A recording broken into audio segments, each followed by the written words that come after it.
Good morning student. आज हम 6 to 8 class में लेते हैं संज्ञा, है ना।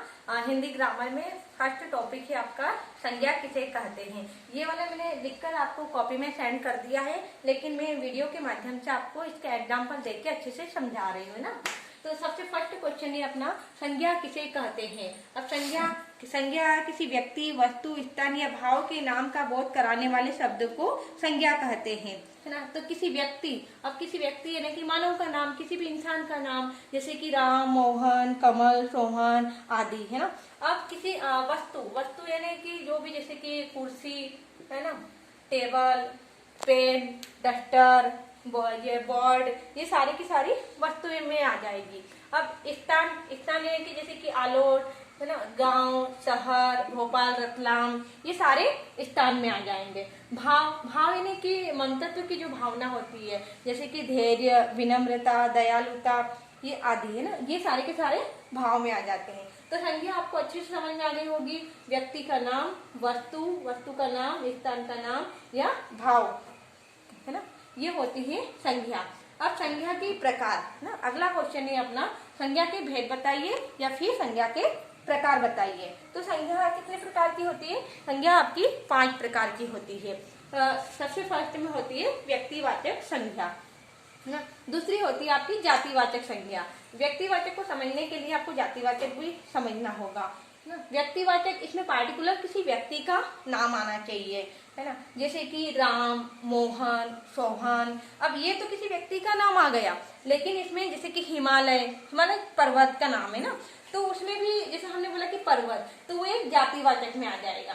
अगर उसका नाम बताया है ना कि हिमालय, तो वो एक व्यक्तिवाचक में आ जाएगा। जैसे मैंने कहा कि लड़के तो या मनुष्य, लड़के या मनुष्य, तो वो हो जाएगा जातिवाचक। लेकिन उस लड़के का हमने अगर नाम बताया है तो वो हो जाएगा व्यक्तिवाचक, या उस मनुष्य का नाम बताया या उस लड़के का नाम बताया है तो वो हो गया व्यक्तिवाचक, और अगर मनुष्य बोला है तो वो हो गया जातिवाचक, है ना। इस प्रकार और भी उदाहरण है इसके, जैसे कि मैंने कहा कि इसमें ग्रंथ, है ना, तो ग्रंथ एक जातिवाचक हो गया। लेकिन उस ग्रंथ का अगर हमने नाम लिया है कि कौन सा ग्रंथ हुआ, तो गीता बोला है ग्रंथ ने कि गीता, तो वो हो गया व्यक्तिवाचक, है ना। पार्टिकुलर इस ग्रंथ का नाम आ रहा है तो वो हुआ व्यक्तिवाचक संज्ञा।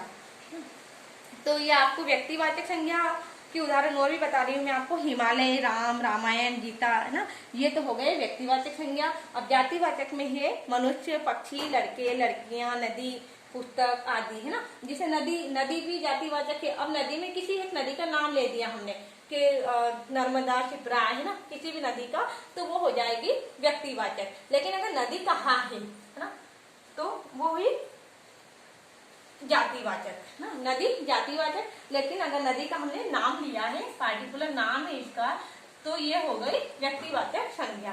तो ये आपको जातिवाचक और व्यक्तिवाचक अच्छे से समझ में आ गई है। अपनी थर्ड नंबर की जो होती है वो होती है समूहवाचक संज्ञा। समूहवाचक संज्ञा, अब इसके नाम से ही हमें पता चल रहा है समूहवाचक यानी कि दल, है ना, इकट्ठी चीजें, कुछ भी इकट्ठा है। तो समूहवाचक जैसे कि हमने कहा कक्षा, है ना, तो कक्षा में बहुत सारे बच्चे होते हैं, समूह होता है, तो वो होगी कक्षा समूहवाचक संज्ञा, है ना।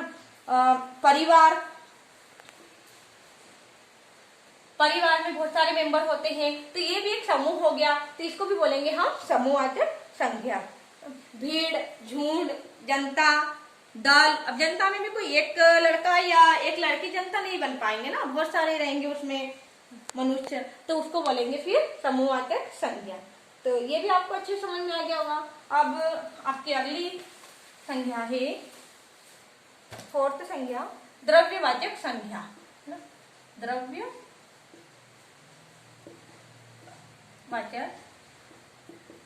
संज्ञा।